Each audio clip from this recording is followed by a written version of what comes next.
Funny was I did one of the art pottery shows in Madison again, and when I realized he wasn't going to trade me for it, I took one of these and sold it to my best friend for $250. I made a little money on it, and he knew what I paid for the pair, but he didn't care. He loved it. So anyhow, I sold him one for $250, kept this one, and decided to take the art pottery show just to show it to people, because I wanted people to really see this piece, and I did.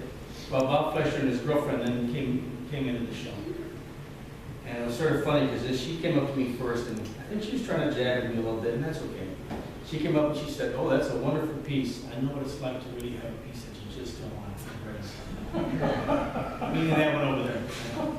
Well, her husband then walked right up next and he just goes, "Is this the piece you wanted to trade me for?" And I said, "Yes." He goes, "Give me a call."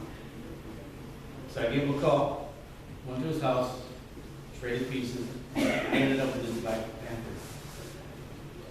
Well, then now I had to get the other piece from my best friend.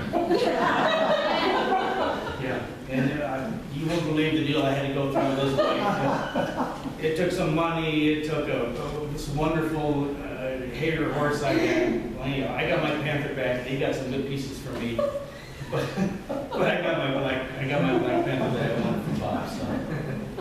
Wow. Yeah, really, it was quite an ordeal. But that's an unusual glaze, isn't it? This glaze here? Yeah. Well, it's their amber crystal glaze, which you do see a lot on their, they have a pair of Panthers that are on rocks. You see that glaze on them a lot. Yeah, it's very unusual to see a piece like this. And that, if you see it up close, it's just beautiful. It's just really deep, and it's like, well, it is glass. This piece, I'll tell the story on this one. It's funny how you get this idea in your head where I want something, and if you think it'll come to you. I don't know why it works out. I don't know if you've had that experience. But for me in the pottery world, it works out that way for me. But anyhow, I wanted a Black Panther lamp like this really bad. So I'm hunting on eBay, and one day this thing pops up. I'm just like, yes, this is it. So I'm bidding on it like crazy, and I lost the bid. But for whatever reason, I thought, that piece is mine. I just know it's going to be mine. So I took the time to email the lady and said, "Hey, if whatever reason that deal drops through, I want that Panther lamp." She said, "Fine, that's fine." So, but I didn't think anything of it. So anyhow, about 2 weeks later, I get a call. And she says, "Are you still interested in the lamp?" And I said, "Yeah, of course I'm still interested in the lamp." She goes, "Well, it's yours if you want it."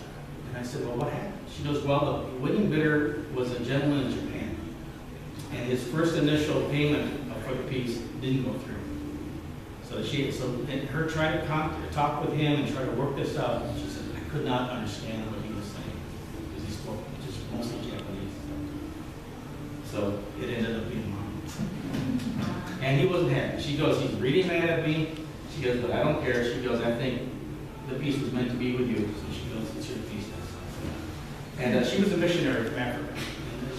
She came home from Africa to help her mother sell some pieces, and then she was going to go back.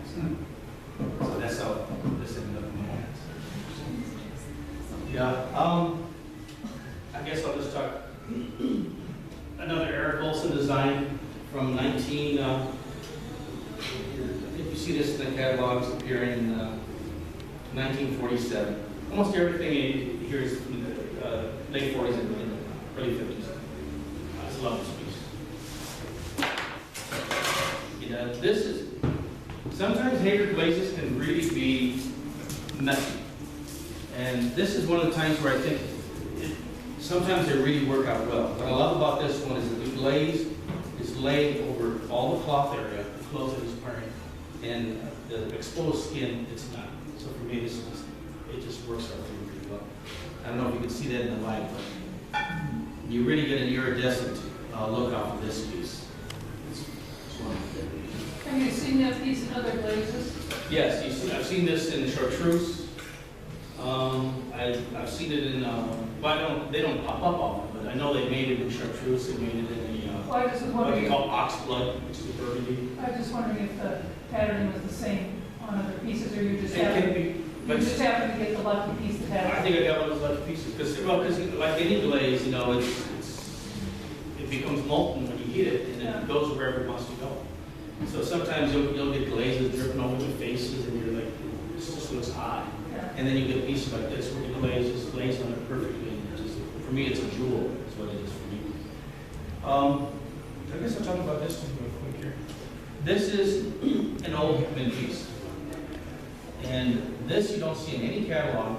You don't see it referenced in anywhere, in any of the books. And the only reason I knew this was, it's another one of those pieces where I saw it and I go, I gotta have that, someday it's gonna be mine. The only time I ever saw that was in 1941 Better Homes and Garden magazine. And Better Homes and Garden did a lot with Haeger pottery.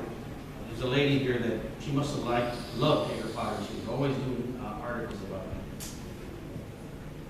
And let me see if I can Is there a companion piece to that? Well, not a female, no. And they did this nice color spread. And in here, they give credit to Haeger pottery for all the pieces. And there's that little, there's a shadow right there.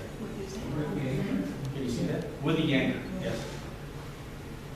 And what's funny, when you see it there, you think it's small. I thought it was like maybe 8 inches tall at the most. That was an eBay purchase also. All of a sudden, one day that popped up on eBay, and then I realized it's not small, it's quite large. And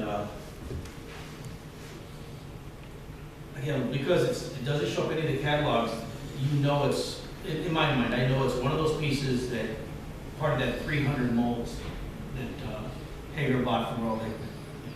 And I don't think they produced it very long, doesn't have his name on it. So it's sort of like that transition from when he was in California to worked at Haeger.